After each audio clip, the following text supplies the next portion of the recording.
Olá! Recentemente eu me questionei de que lado eu estou em relação aos conflitos do Oriente Médio, o que me fez questionar mais coisas. Por exemplo, por que eu estou tentando ter um lado antes mesmo de estudar sobre o assunto e entender quais são as opções? E geralmente é isso que acontece num cenário de convivência. As pessoas questionam umas às outras, esquerda ou direita, conservador ou progressista, pró ou contra o capitalismo, sempre no sentido de responder uma única questão: de que lado você está? E essa lógica é muito antiga. Desde a nossa formação como seres sociais, sempre dividimos o mundo como nosso grupo, protegemos a nós mesmos contra eles, que provavelmente estão errados. Dentro da lógica formal, esse conceito é conhecido como falsa dicotomia, que é quando nós definimos algo relativamente complexo a algo mais simples, quase que dicotômico, como certo ou errado. E nós fazemos isso o tempo todo. Acontece que essa simplificação tem uma vantagem. Ela facilita o processo de entendimento ou de identificação, mas a desvantagem dela, na minha opinião, é muito grande. Ela reduz o nível de complexidade inerente ao ser humano, que provavelmente é o que faz de nós tão incríveis. É a complexidade humana que nos permite, inclusive, ter vários pontos de vista sobre uma única coisa. Como esse vídeo é só um relato de opinião própria, eu acredito que em algum momento, no processo de escolhas, a gente deixe de escolher ideias e passa a escolher identidades, mesmo que seja uma identidade emprestada, algo coletivo que eu pego do outro. Então, a partir desse momento, você não defende ideias, você defende o seu grupo.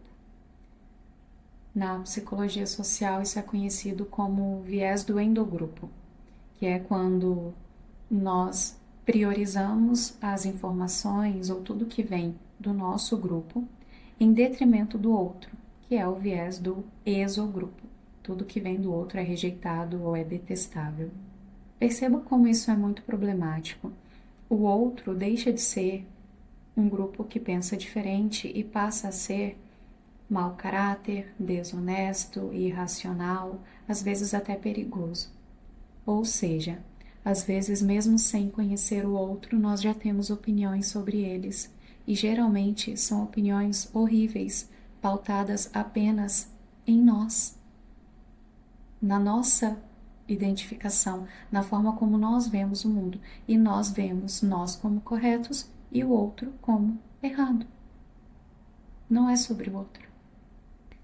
Isso se chama desumanização simbólica. Acontece que o outro deixa de ser um ser dotado de intelecto e complexidade e passa a ser apenas a outra coisa. Não significa que o outro seja tratado como não humano. Significa apenas que ele tem toda a sua complexidade reduzida à minha própria opinião. Tentando estudar um pouco mais sobre isso, eu me deparei com um viés de confirmação, que basicamente diz que uma vez que a gente escolhe um lado, nós começamos a buscar apenas informações que confirmem aquilo que a gente já acredita. Presta atenção, a gente deliberadamente ignora informações que vão contra o que nós pensamos e começamos apenas a buscar informações que afirmem aquilo que nós já acreditamos. Isso é estar sempre certo, buscar a zona de conforto. Não existe possibilidade de tudo o que nós pensamos estar correto. Outro fenômeno muito importante é o raciocínio motivado. Nesse caso, a sua mente ela não está só tentando descobrir a verdade, ela está deliberadamente tentando defender a própria posição. Nesse caso, a conclusão literalmente vem antes do raciocínio. Você precisa defender a sua ideia antes de saber qual é essa ideia, entender a base dessa ideia, foi o que eu fiz. Eu tentei decidir de qual lado eu estou nesses conflitos no Oriente Médio antes de fato, estudar sobre os conflitos.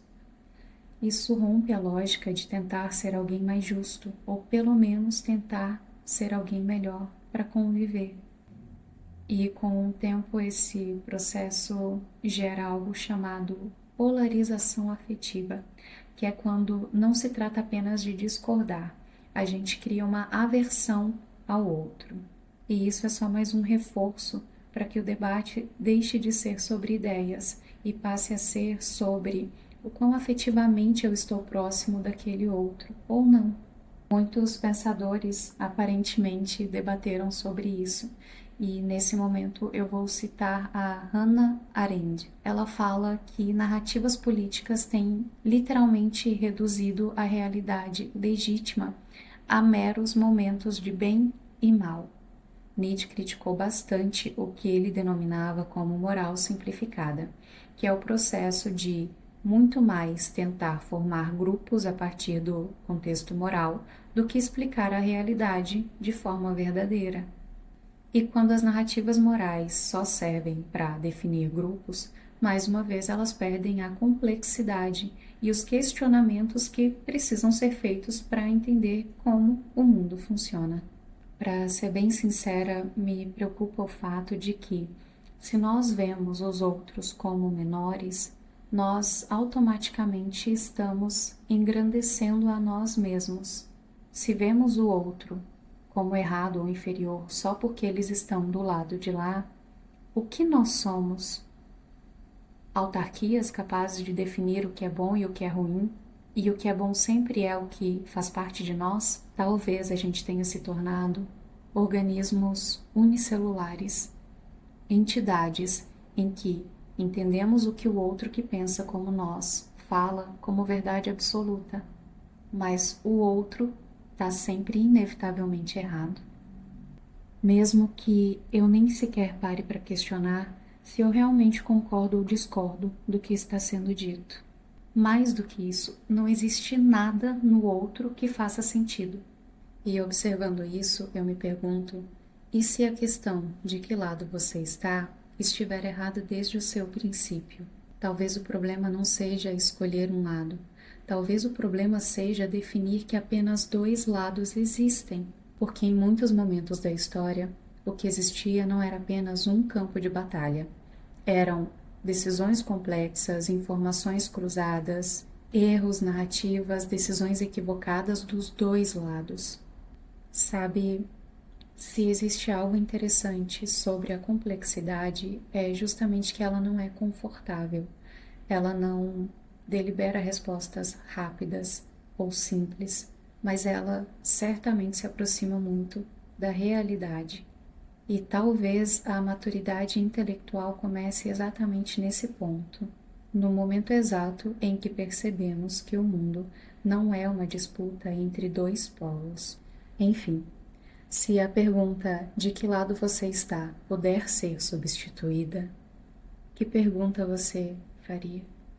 Esse conteúdo ficou bem longo, mas se você chegou até aqui, eu quero muito te perguntar uma coisa. Você teria coragem de listar coisas positivas do grupo que você entende como lado de lá? Porque se nós somos seres complexos, tudo o que nós produzimos é complexo também. E faz parte da complexidade o lado bom e o lado ruim.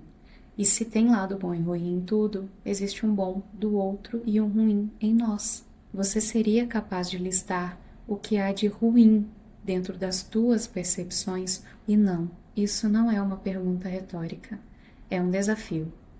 Eu desafio você a ver beleza e a buscar coisas que façam sentido no lado que você denomina como oposto ao teu.